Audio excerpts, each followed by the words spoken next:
For a successful open house, be prepared to give each attendee a complete sales-oriented tour of the property. You should know everything about the property, including every feature and benefit. Be able to demonstrate features that will be important to each person who comes through. And keep in mind that every potential buyer will have different needs and desires. Show the less obvious details of each room, such as roll out drawers in the kitchen, and talk about how they can make life easier. Point out how large windows bring in extra light.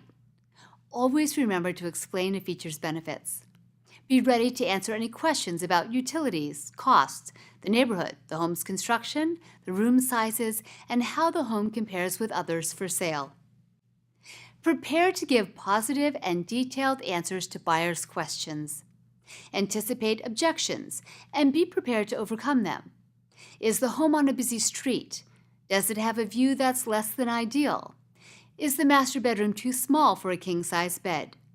Anticipate the issues, be ready to overcome every objection, and understand the difference between problems and deal killers.